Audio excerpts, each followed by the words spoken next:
Hi, everybody. This is a new format for me, but I hope you can all hear me and see me. And I'm really excited to be here today to talk with you all about a new program that UC Irvine is starting that I am directing. So I'll start actually just by introducing myself, and then I'll talk about the program Lifted and kind of give you an overview, but I am welcome and excited to take any and all questions you have. So I and the silent voice in my ear who's helping me to monitor will be watching the Q&A. I have it open now. So if any point while I'm talking you have a question, please just type it in that window because I would love to make this kind of answer any questions you have about the program I'm going to talk about and make this meaningful and engaging for all of you, even though you can see me and I can't see you. So please use that Q&A window.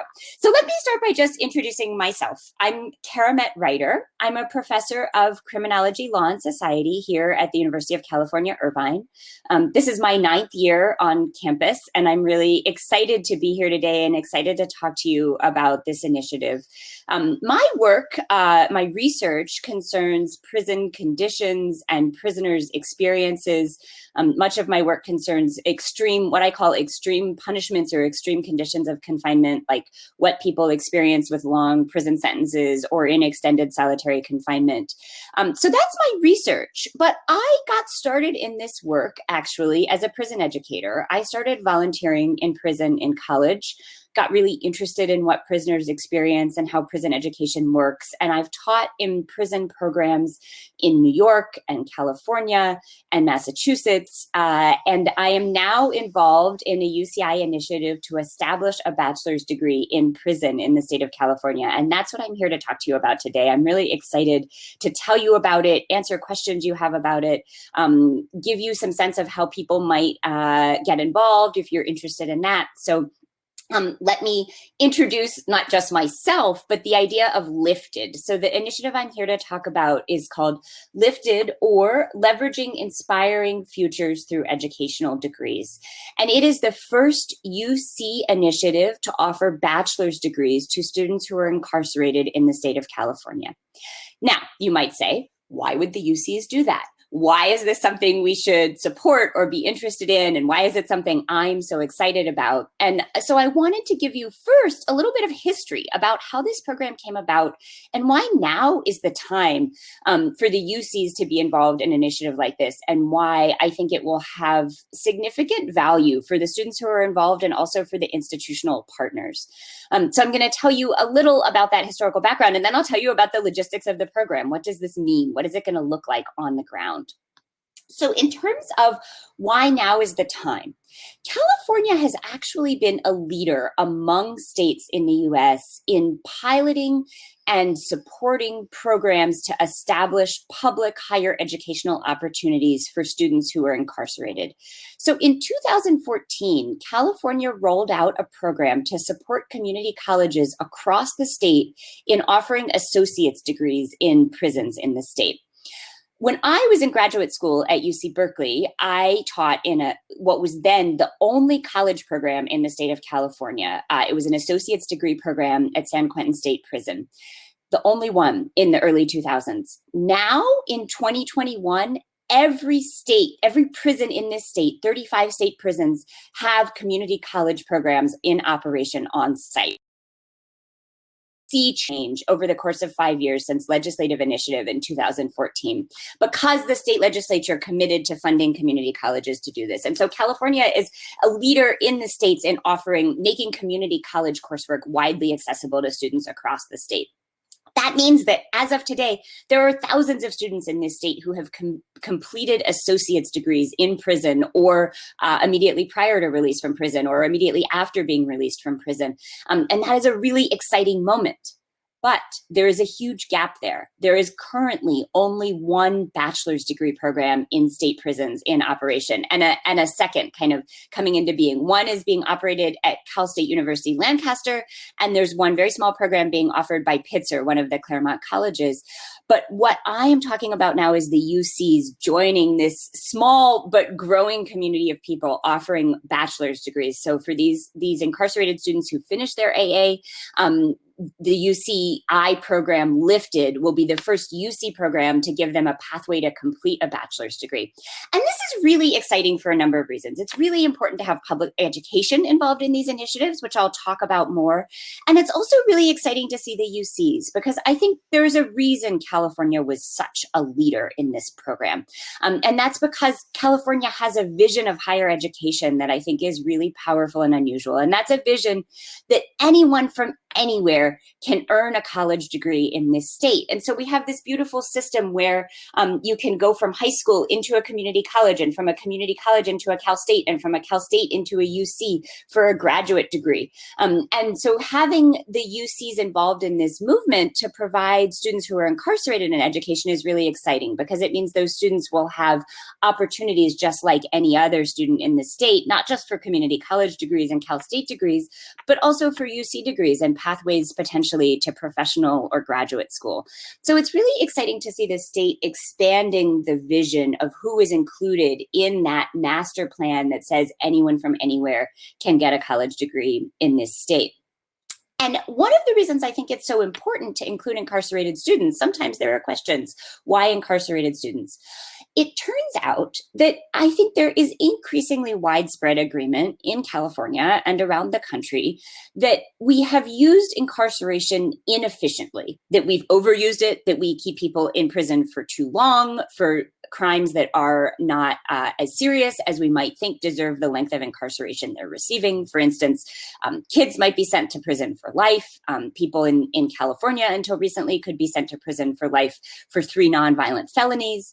And if you follow criminal justice in this state at all, there has been a lot of conversation about reforming and changing these policies and trying to make incarceration more meaningful, meaning that we don't spend an immense amount of money incarcerating people for extremely long periods of time who maybe aren't serious enough, haven't committed serious enough offenses, and also that we try to make incarceration more meaningful for people while they're there. That this state has had incredibly high recidivism rates, where 1 in 3 people recommit crimes within a year or two after being released from prison. And so there's, in addition to feeling like maybe our sentences incorporate too many people and are too long and too harsh, there's also a sense that even when we do incarcerate the right people, that we don't do it very well, that people tend to recidivate. And it turns out that higher education is one of the most meaningful interventions we can make for people who do break the law and are incarcerated. So there has been a rash of studies in recent years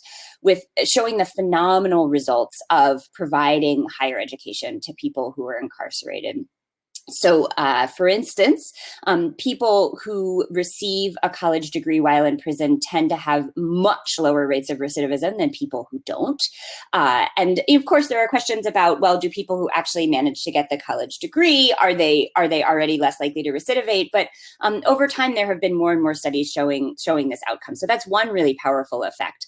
But one of the most powerful statistics about higher ed in prison, I think, is from a RAND report from a few years ago that found that for every dollar invested in higher education in prison, there is a $5 economic return to communities because of lower recidivism rates, people's ability to get employment after receiving a college degree, and to lead meaningful lives where they pay taxes and become functioning members of our community again. So that every dollar we invest gets us $5 back is such a powerful statistic compared to a state that for years has been shifting money from higher education into incarceration without the kinds of beneficial outcomes we would like to see, like lower recidivism rates or changes in crime rates. And so I think that's another really exciting and important reason why now is the time to think about, is higher education an alternative way of thinking about crime control and thinking about how incarceration and criminal justice could work. And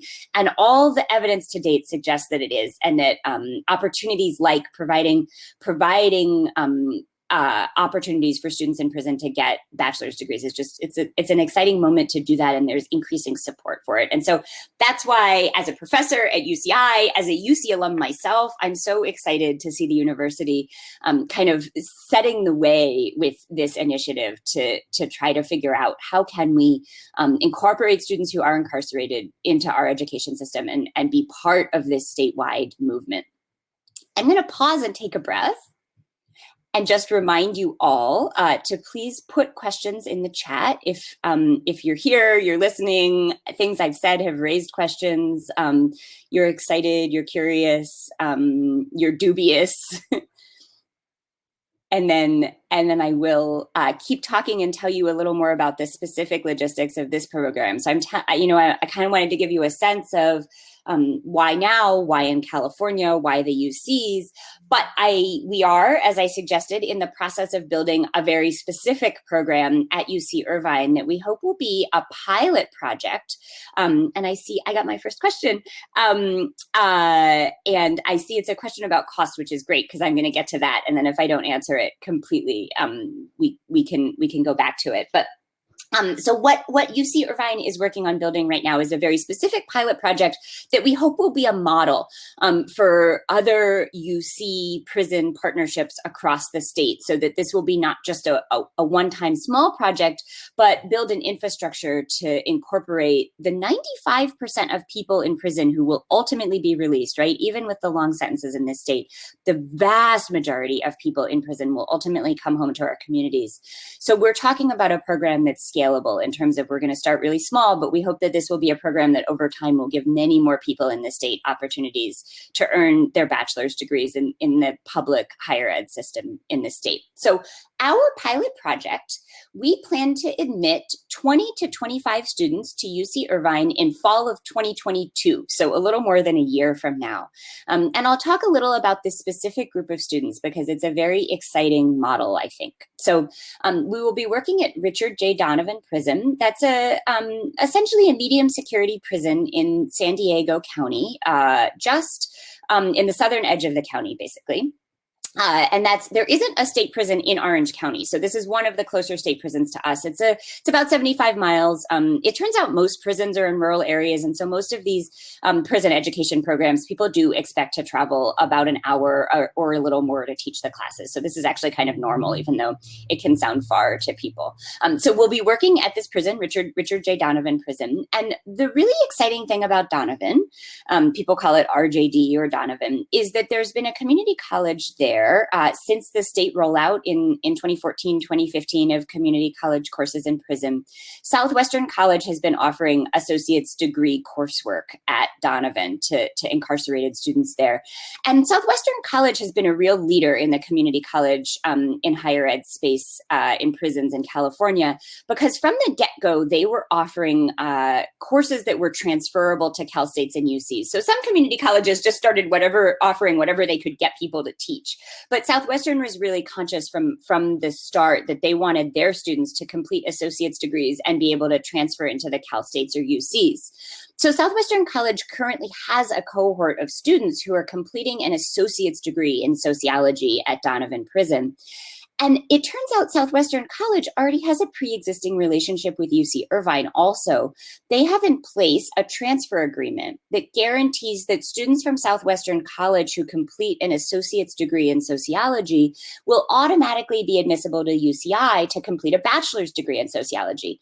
So these transfer agreements, I never knew any of this before I started this work on a bachelor's degree out of UCI, but these transfer agreements exist across the state between UCs and community colleges, allowing students who complete associate's degrees to be guaranteed admission to certain degree programs as long as they meet certain standards, like taking the right courses and having a minimum GPA, usually around 3.5, but this guarantees them admission into UCs. This is the vision of higher ed in the state, right? That you kind of can work your way up through the steps of the system. And so this is exciting because it means that the students we matriculate will be students that really should have been eligible anyway for a UC education. So they won't be competing with freshmen for admission. They will be on this transfer pathway into admission. And so the first degree we offer will be a sociology degree the first bachelor's degree we offer to these students. And that's just because that's the degree that the community colleges are offering. It's a degree that's commonly available across the higher ed system in the state. And so it's one of the degrees that's being prioritized in these in-prison programs. So this initial cohort will matriculate in 2022, and they'll have associate's degrees, and they will, over 2 years, take courses on site at the prison, taught by UC faculty, to complete a bachelor's degree in sociology. So that, in a nutshell, is the vision of the program. And the hope is that by showing that this is possible, these students can be successful, we will, over time, be able to expand to include other majors. And we're already consulting with other UCs to talk about how they might do this, how they might identify community college prison triangle partnerships to build, to create these pathways for students to matriculate into the UCs. And now I had a very helpful question in the Q&A that gets me to a really important part of this program, which is, how do we fund it? How do we support these students? So I'm actually going to read the question, and I think that'll give me a good entree to that. So the question was, who pays as the incarcerated receive education, and how can the cost of increasing education be a burden for inmates and former inmates? Excellent question. So one of the things that is, I think, important about this initiative and makes it potentially sustainable is the existence of an infrastructure to support tuition for these students. So some of you may know, if any of you follow this, that the federal government recently reinstated Pell Grants for incarcerated students. So in 1996, Pell Grants were rescinded for people who were incarcerated. And at that point, higher education programs in prison really disappeared across the country. Mostly small liberal arts colleges were offering those programs, and not very many other options, not very few public options, because universities couldn't afford it. So that's one of the reasons why it was really exciting that California had this initiative in 2014 to encourage community colleges to enter the prisons. Because of Pell Grants, there really was very few opportunities in the state. That's why I was teaching in one of the only college programs in the state in the early 2000s.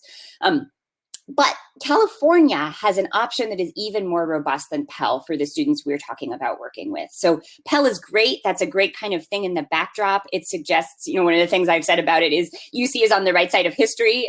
We signed the agreement with the prison system in December to establish this program. And then the Pell Grant at the federal level were reinstated for prisoners in January. So we were kind of a little ahead of the curve, as California often is. But California already has a pre-existing program for UC students that's more robust than Pell, called Blue and Gold. And that is a program that's explicitly designed to have a broader tent than Pell. So it is a program that guarantees that students admitted to the UCs whose family income is under $80,000 per year will have their tuition covered through this state Blue and Gold funding. And it is, as I said, the standards are, the 80,000 is a little more robust than Pell, and it's also meant to incorporate students who might not be Pell eligible. For instance, dreamers, people whose Pell use has expired for some reason or been tapped out. And so that will include these incarcerated students. And that's really exciting because Pell is great, but Blue and Gold kind of guarantees that there's a resilient infrastructure within the state to support these students. And many of these programs struggle to raise tuition funds in the first place. And so it's fantastic that that infrastructure is there in the UCs. And it's why I think, we're not just going to be one program who admits 25 students in 2022, but we're going to be a program that will be widely replicable to other majors at UCI and to other UCs because of this tuition infrastructure. That said, as I'll talk more about, running these programs costs more than tuition, right? We need to get faculty to the prison. Right now, these students don't have immediate technology access in the prison, so we need to make sure we can get them textbooks and copies. We need to make sure that we have an on-site program coordinator who can actually interface with the prisoners because, once the light at the end of the tunnel is over with this pandemic, the plan is that we will be in person offering these courses at the prison. So we are also doing a lot of community work to build the infrastructure to support the program beyond the tuition costs that give us kind of a first important step. So I have lots more to say, but I'm going to pause and check the Q&A window for just a minute. Oh, wow. Very interesting question. So someone said, I'll just read it. I think some people can see these, but the state has announced it will close all its state institutions for juvenile offenders. This will place great stress on probation departments who are already under great stress. They will have to address very serious offenders in a population of less serious offenders? And are there models that will help with this? So this is, I'll say a few things about this change. I've been following this, and one thing I'll say is that it's indicative of how fast sentencing policies change in this state. And, sometimes people say to me, who's going to be involved in this program? And I say, in California, in higher ed institutions are not allowed to ask about criminal records. And so anyone who meets the eligibility requirements, completes the associate's degree requirements for transfer to UCI will be eligible, regardless of their criminal record or the length of their sentence. And that's basically, kind of in line with the state law that we don't ask about criminal history. But one of the things I often say to people is things are changing so fast in this state, right? Kids who were sentenced to life without parole a couple years ago are now eligible for resentencing. People who had 3 nonviolent felonies are now eligible for resentencing in this state. And as this questioner asked, juveniles are now being moved around and put into new facilities. And so it's just to say that it's hard to know where people will end up. And it's part of why it's important to offer an education to anyone we can. Because again, the vast majority of these people are coming back to our communities, some much quicker than we originally thought because of sentencing changes in the state. But in terms of the specifics of this question with people who are under 18 at the time of their crime being moved around, being moved to different state institutions, I don't have specifics to say about this because our program is really focused on state prisons, not the youth authorities. So we're talking about adult state prison facilities in the state. I could imagine that some of these, with the juvenile facilities closing, I could imagine that some of these individuals might end up as they age out into state prisons, and they might be eligible for our programs. And, I would say, I hope we'll be a resource, right? For all the reasons I've said in terms of the value of education in reducing recidivism and improving the efficiency and the ability of the system to rehabilitate. I would hope that we might be a resource. And, over time, I hope we can move into jails and juvenile facilities. But as I said, our focus is on state prisons for now. And there are 35 of them in the state. So there's some work to do there. And I see another question. So let me just take oh, great. So the question I see here is that someone who works at another UC, please reach out to me. Like I said, we're talking to folks at lots of UCs and are really excited to kind of support people who want to do this at any UC and get more of these pilot programs off the ground. So at the end of my talk, there's going to be a slide with our website for this program and my contact information. So please reach out, and please, the program website, I can say if anyone's eager, it's very easy to find. It's prisoneducation.uci.edu. So you can read more about it while I'm talking, but that's a good resource of kind of summarizing some of the things I've said, lets you know how to get in touch with me. But that's a great question, and we'll flash that again at the end.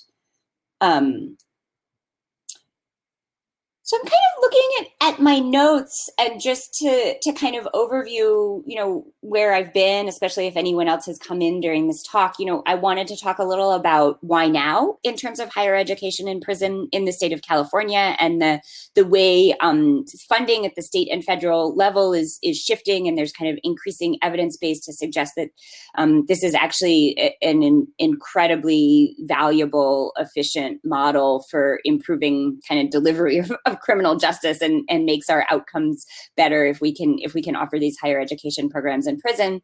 And then I talked a little bit about the specifics of this model, and the fact that we're thinking of ourselves as a pilot that we hope will be widely replicable both at UCI and across the UCs, and that we're basically in a triangle partnership with a community college that's offering associate's degree courses and a pathway to transfer to UCI that we're leveraging, and a prison Donovan that's excited to partner with us. And that some of the infrastructure that's really important is the state level funding infrastructure around Blue and Gold that will cover tuition. So I see one more question, and then I'm going to talk a little about some of the implications in more detail of the UCs being involved. But oh, I love this. These are great questions. Thank you all. What are some of the ways that Lifted will evaluate its success? And that actually leads nicely into my implications in terms of some of the value added of having the UCs involved here. So Lifted is very invested in not just offering these educational opportunities to students and documenting what we're doing so that other people can replicate the model, but we are also invested in designing evaluation programs. And so one of the things we say is that as a UC, one of the things we bring to the table is that we're not just educators, but we're researchers, and we're proud of that aspect of our identity. And so we hope that we'll be not just a model of how to deliver education inside prisons, but also a model of how to document and evaluate what we're doing, and a resource to other institutions, maybe other institutions who have less of a research infrastructure, that we can be a resource to them about how to document and evaluate what they're doing. And so, from the get-go, we have been very invested in developing. We're already in the process, working with student services, working with our community college partner, of developing surveys to document the kinds of challenges incarcerated and formerly incarcerated transfer students might face, and how those compare to the general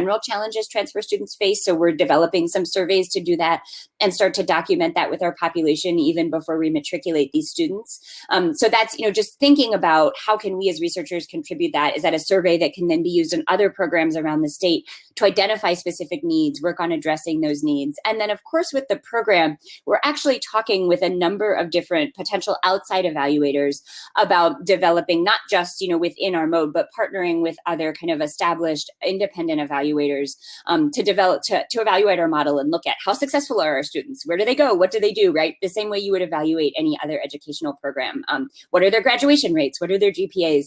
Kind of looking at those metrics and documenting what we're doing and whether it's working, right? So we think that's absolutely vital to the program. And again, on the one hand, we think it's really exciting to be a UC doing this because we hope to create resources for other community colleges, Cal States, all the public higher ed institutions in the state doing this work, so that we can all be documenting both the good work we're doing, but also the challenges we're facing and how to better meet the needs of this student population.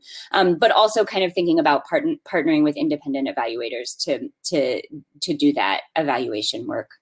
And to make sure that we're as successful as we think we're going to be. But I think that information is really important, right? As I mentioned, with Pell Grants rolling out across the country for incarcerated students, it is really important to know what works in these programs and what doesn't. And so we think we're at an exciting time to evaluate that.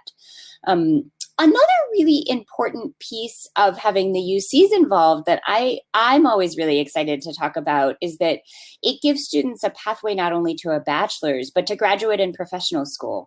And so even though the UCs haven't had an in-prison program for a long time, I've been very involved over the last 5 or 6 years as these programs have grown with formerly incarcerated students on our campus, and particularly with advising and supporting and mentoring formerly incarcerated students who want to come to graduate school, whether that's law school or PhD programs or other professional programs.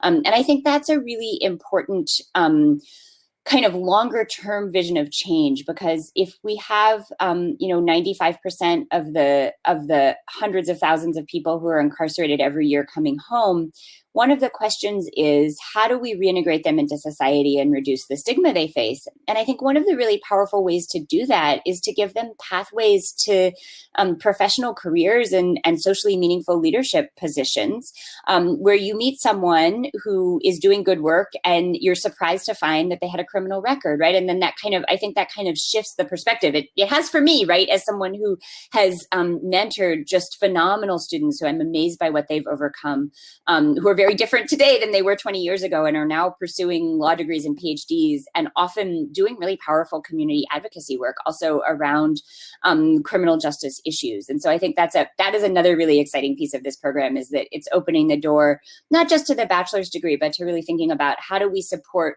students who want to go to graduate school, who have criminal records, and how do we as UCs support this student body, right? Because some question people ask me sometimes is, are formerly incarcerated students going to come to our campus? And the answer is, they are already all over our campuses. Every UC now has a chapter of Underground Scholars, which is a student group specifically designed to support formerly incarcerated students. And they are doing phenomenal work across the state. They've had state level budget allocations to support their work. They're advocating to try to figure out how to create pipelines, just like we're doing within the prison, how they can how they can create pipelines in our communities to support formerly incarcerated students transferring from community colleges to the Cal States and the UC campuses.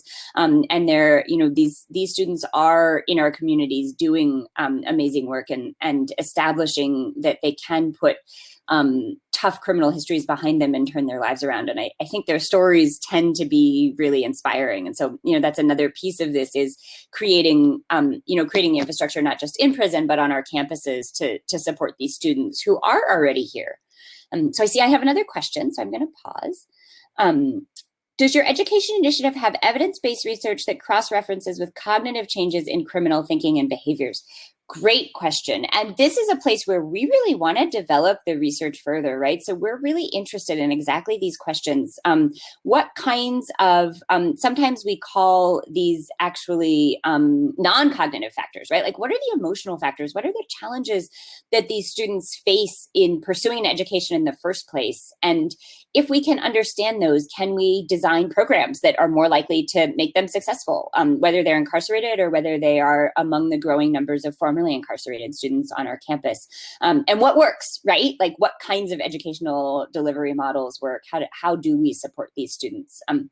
So yes, that is definitely part of our thinking, is that as these educational opportunities for incarcerated and formerly incarcerated students grow, how can we make sure that they are as effective as possible in meeting students where they are?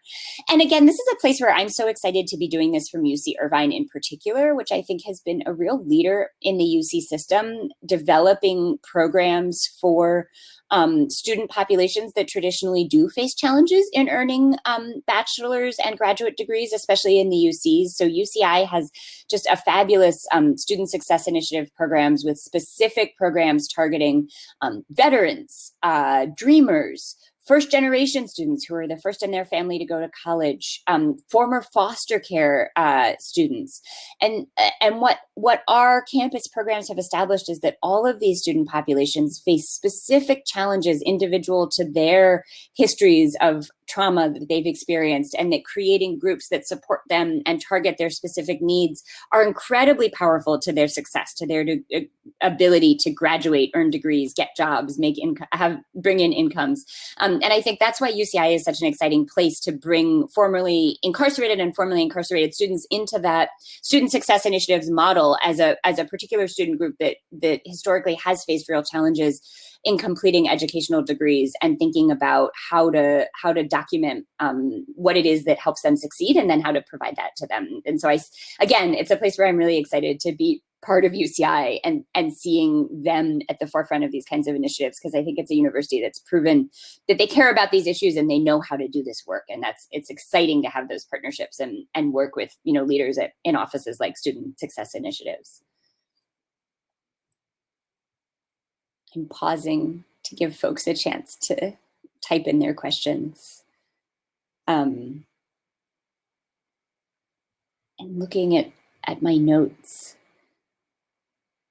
I can also, I think at this point I've given a bit of an overview of the program. I've gotten some great questions in the browser about kind of logistics of this that come up a lot. So that's kind of helped me answer some of the classic questions. I guess I'll say one more thing, and hopefully more of you will have other questions too. But I think one piece I haven't talked about yet in this initiative is the the elephant in the room, which is COVID and the global pandemic we're facing.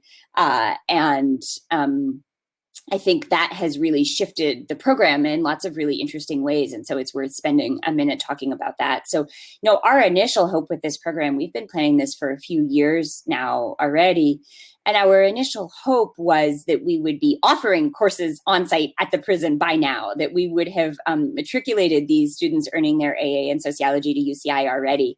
Unfortunately, as for many of us, plans changed. COVID-19 intervened. And what that has meant for people on the ground in prisons is that basically no one besides official staff at the prison is coming inside prisons right now. Not family, not lawyers, and certainly not education educational providers. And so the students who were enrolled at Southwestern College in this associate's degree in sociology, who we had hoped to matriculate, are now kind of have had their programs slowed down to a much different pace. So instead of having teachers come on site, teach them in a classroom at the prison, what they're doing is literally using snail mail to mail assignments in and out of the prison. Not email, not modern technology, but literally envelopes and stamps and mail. And so you can imagine that has slowed things down. They're not able to offer the community college is not able to offer a full course load. They're offering about half the usual number of courses, and things are just moving very slowly. So that's why we say we will matriculate our first cohort in fall 2022, because by then, even at this pace, they will have finished those requisite sociology courses and be ready for admission to UCI. So that's kind of the sad part of the story. I think people in prison are really struggling right now with all of those limitations on communication. It's been a year since many of them have seen their family. The outbreaks of the virus have been really intense in prison. The death rates there are about 5 times higher than in our communities. So you can imagine it's a little bit of a scary place to be right now. But there are some silver linings, which I think are that the pandemic has forced all of us to learn to use technology in creative new ways, especially in the educational space. And so right now, the prison system is in the process of rolling out video visitation across the state for people who are incarcerated. And that represents the first time there's been kind of sustained internet connectivity in the prisons in California. And so for those of us thinking about education in the prisons, this is an exciting moment because it means, this program, our vision has always been that our students will have an experience, our students in prison will have an experience as much as possible like the experience of our students on campus. And so that means that we would offer the majority of courses, at least a few years ago, that meant we would offer the majority of courses face-to-face on site at the prison, with the hope for some online courses, just like our students have the opportunity for. And I think, increasingly right now, there are no face-to-face courses happening on campus. And so, I think it is exciting that this has forced the prison system in the state into thinking about options for internet connectivity and remote offerings. Our hope is still that we will be on site in the prison in person, but we're really excited about the possibility of things like Zoom office hours and having virtual speakers that we can just project into the prison through internet connections. And so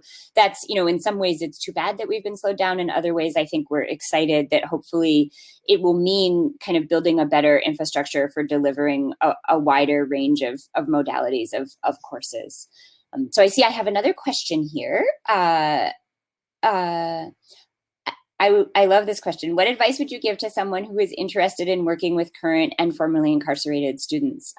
So I'm not sure if this is a student or a community member, but I think this is a great question.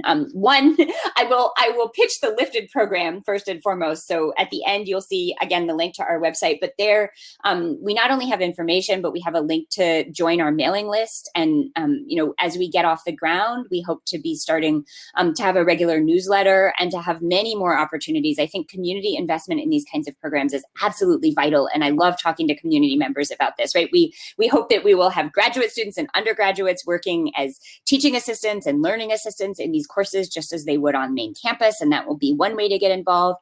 But we're already talking with community members about all the other ways community members can get involved with incarcerated student communities, just the way they do with on-campus student communities, right? Talking about being on panels about different career tracks and jobs, working with students to develop resumes, bringing artistic music, plays, different kinds of speakers and presentations into the prison, just as we would onto the campus. And so there are just many, many ways, as this program launches, that we look forward to involving our campus and Orange County community in the work.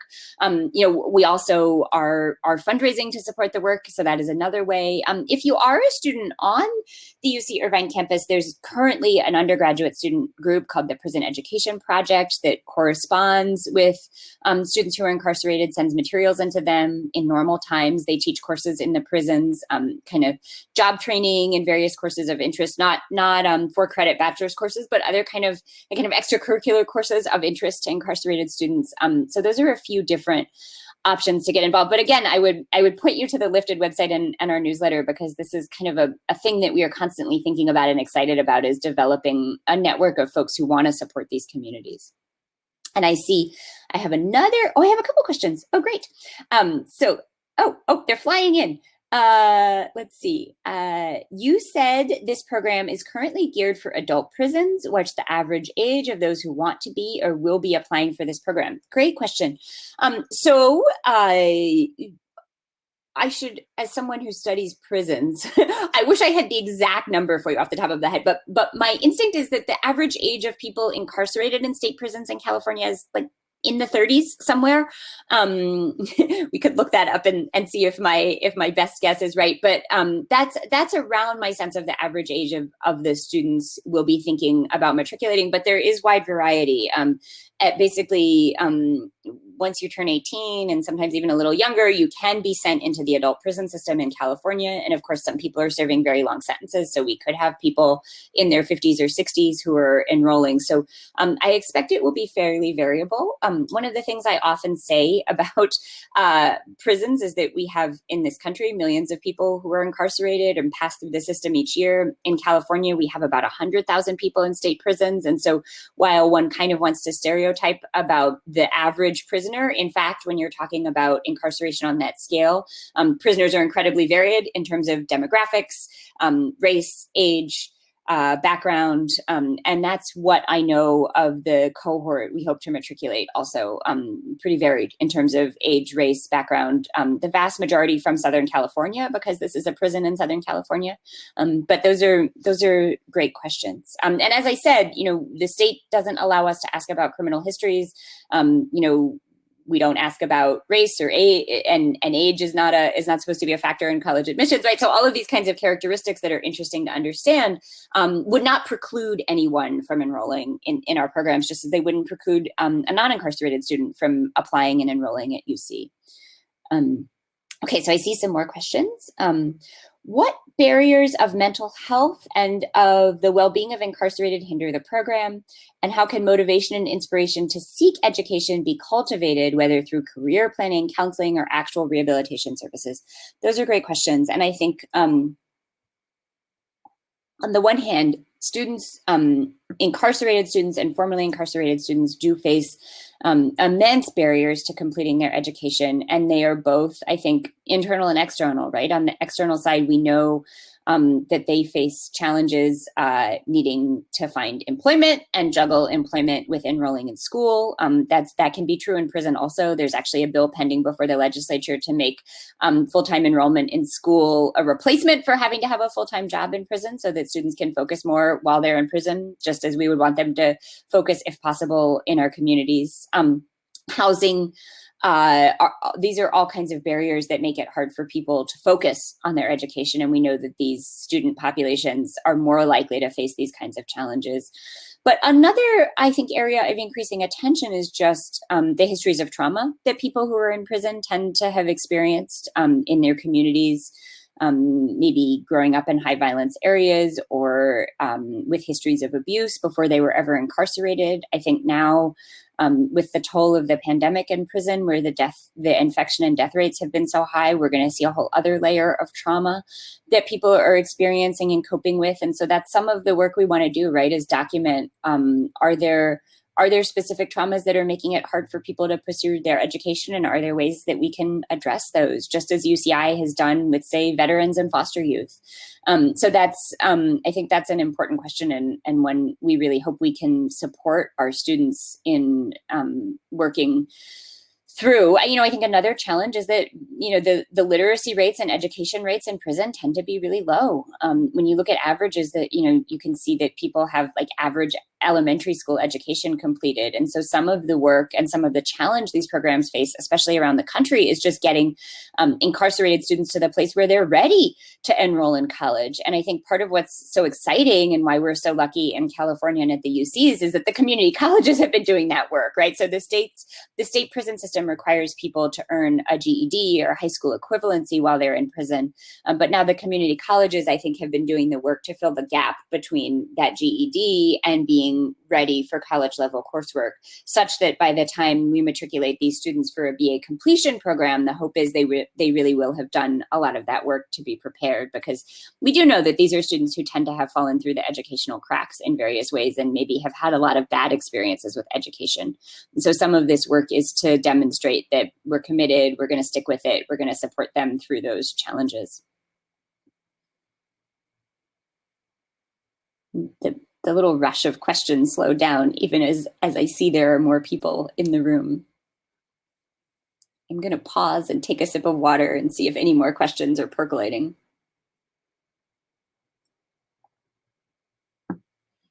And I'm looking at my notes, because if you go to our website, we have some frequently asked questions. So I thought that would be another thing I might do, is just go through some of those. I think a lot of you have raised them, and we've had a chance, in as much as I can call this a conversation, if that's allowed. We've had a chance to kind of chat about some of these, the funding mechanisms for this, why I think it's important for the UCs to be involved. Question people often ask is, will there be formerly incarcerated students on campus? And I was able to touch on that a little with mentioning underground scholars and the existence of these groups already across the UCs supporting formerly incarcerated students. I guess one other thing I should say to clarify is that, our vision is that if students are released from prison while they are enrolled while they're matriculated at UCI, our hope is that they would be able to be released to Orange County and actually complete their coursework at UC. So that is the idea. But sometimes people say, oh, that would be the first time there are formerly incarcerated students on campus. And I think it's important to understand, no, there are formerly incarcerated students on all our campuses. Often they have no reason to identify themselves, especially if they're worried about stigma and there aren't resources to support them. But part of our hope is that through this work and developing, identifying the resources these students need, developing them, kind of setting a standard for that will actually become a place where these students know that they can get the resources they need to succeed, and that will be a kind of exciting collateral consequence of this program. We aren't just building this pipeline for this cohort of students at Donovan, but we're creating an environment where these students who are already on our campus might be better supported and better prepared to succeed. So I see I have a few more questions.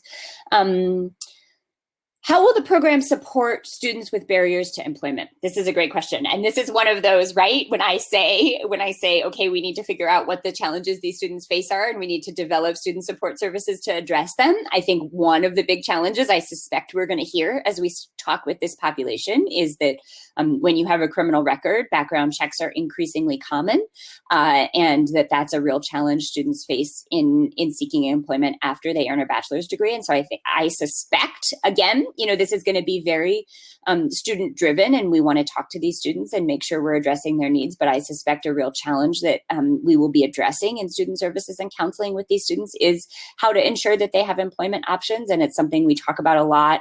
We're working on developing community networks to make sure that we can work with these students to develop resumes and career counseling, and to have resources to point them to places where there are people who would be excited to hire them. That's one piece. Another piece to me that's really important that I've just seen anecdotally is that the more education people who have a criminal record get, the further, the more distance they put between that stigma. And so I see, our students who get law degrees and our students who get PhDs and have a criminal record, that they tend to be able to get employment, right? That history and oftentimes is kind of seen as an asset that helps them understand the communities they're working with or the research they're doing. And so I think that's another piece, is just creating this pathway to education that gives people the distance between that criminal record and kind of overshadows the stigma with their accomplishments.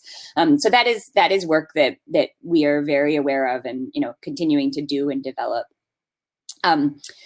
So I see another great question. Are you finding good support from folks learning how to use the system. Are you finding good support from folks other than state and federal government for the program? Yes, I love this question.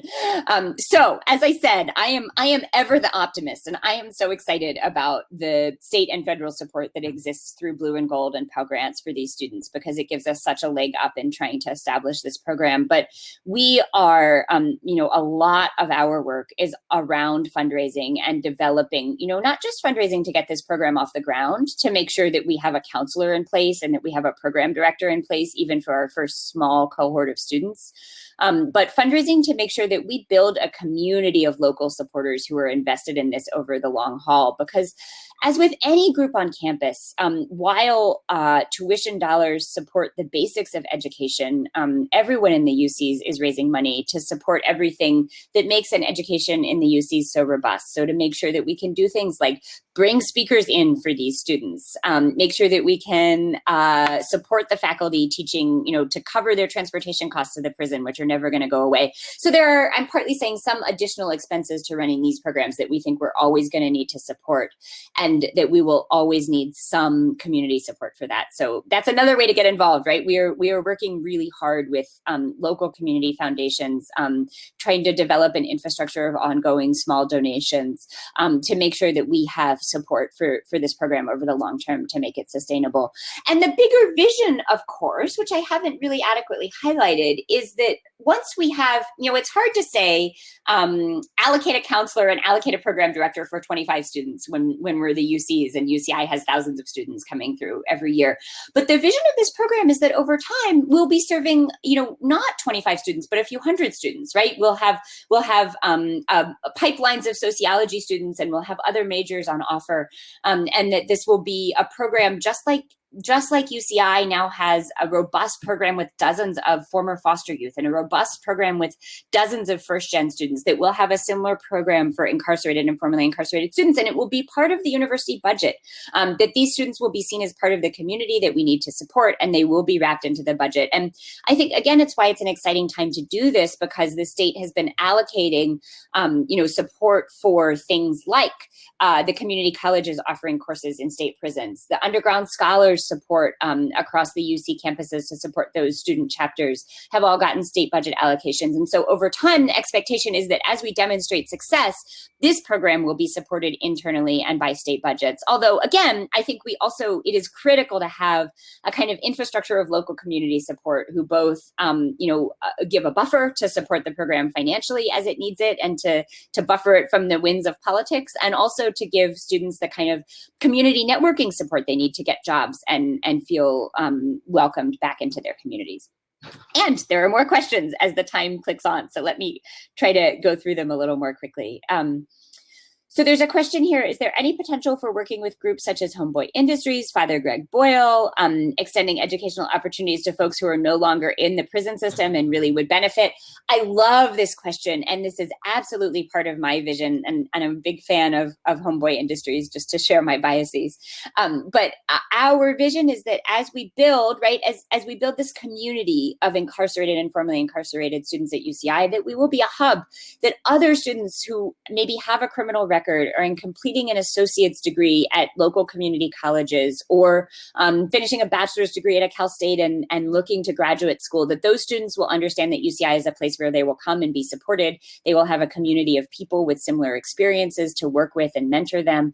And I think we're already on the path to that, right? Some of our most impressive students in my doctoral program are formerly incarcerated in the Criminology Law and Society doctoral program. So I think this is a place where UCI is already leading the way. And my hope is absolutely that, one collateral consequence of building this pipeline for incarcerated students is that we will be a place where formerly incarcerated students from other pipelines will be coming to our campus and kind of demonstrating success.